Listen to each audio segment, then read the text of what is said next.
Many business owners and corporate individuals fail to properly structure their personal cash flow and ultimately end up paying more in taxes, which decreases their ability to allocate cash towards their goals and prevents them from achieving what they want in life.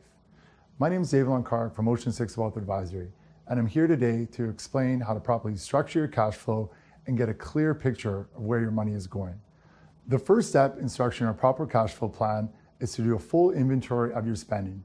There are many websites or apps you can download to help with this process, although it's not too complicated, so you can easily just use a pen and paper. After you've recorded all your expenses, make sure you remove any of those expenses that are being paid for from your corp, and take a look to see if there are other expenses you could be paying from your corp. Paying expenses from your corp saves you money because you're paying with dollars that have been taxed at 11% as opposed to your personal tax rate. An example of an expense that should always be paid from your corp is life insurance. A side note, be sure to make the corp the owner and the beneficiary on any life insurance policies. If you're unsure of what expenses can be paid through your corp, reach out to your accountant for some guidance.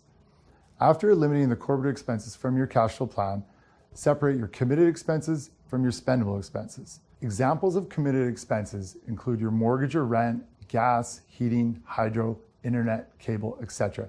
Committed expenses are expenses you must pay each month, but that you're never going to emotionally overspend on. What I mean by that is that you're not going to have a tough week at work and decide to go buy a bunch of gas or overpay on your cable bill. For the most part, committed expenses remain consistent month to month. Spendable expenses, also known as active expenses, are groceries, dinners, movies, spin classes, etc. Spendable expenses are items people tend to overspend on in relation to their emotional state. For example, if you've had a long week at work, you may go out for dinner and spend a lot more on food and alcohol than you had planned for. So how much should you be allocating to each committed and spendable expenses? Typically, you want to commit about 50% of your net income to committed expenses, 25% net income to spendable expenses, and the final 25% of your net income we recommend you allocate towards your goals. Now, if any of the goals you're allocating savings towards are more than a couple years out, keep that savings inside the corp and decrease that dividend that you're paying yourself by that amount. It's very important to note that although the percentage we were recommending are just that, if you feel that your spendable expenses are too high or too little, adjust as needed.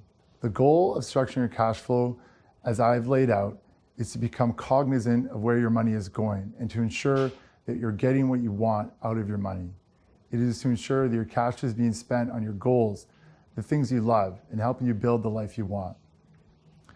One tip we strongly recommend you follow to help build the habit of sticking to the allocated spendable amount of your cash flow is to pay all those expenses with cash for at least a couple months. Calculate what your spendable amount is for each week, choose the same day every week, and go and withdraw that amount from your bank. I promise you will become more aware of how much you're spending when you consistently pay with cash. You will notice, for example, when you pay for a $300 dinner with cash as opposed to a credit card, there is a significantly different feeling associated with how much that dinner costs. Now, I know it's true, you may be losing out on all those credit card points for a couple of months, but the value of developing and adhering to your cash flow plan will far outweigh any points you may have missed out on.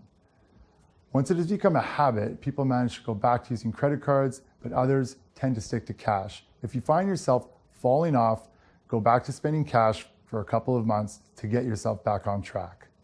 To recap on how to make your cash flow plan and how to get clear on where your money is going, complete a spending inventory, separate your spendable and personal expenses, pay for as many expenses as you can from your corp, separate your committed and spendable expenses, save for your short-term goals outside the corp and your long-term goals inside your corp, aim to allocate the same amount of cash per week to your spendable items, typically around 25% of your net income.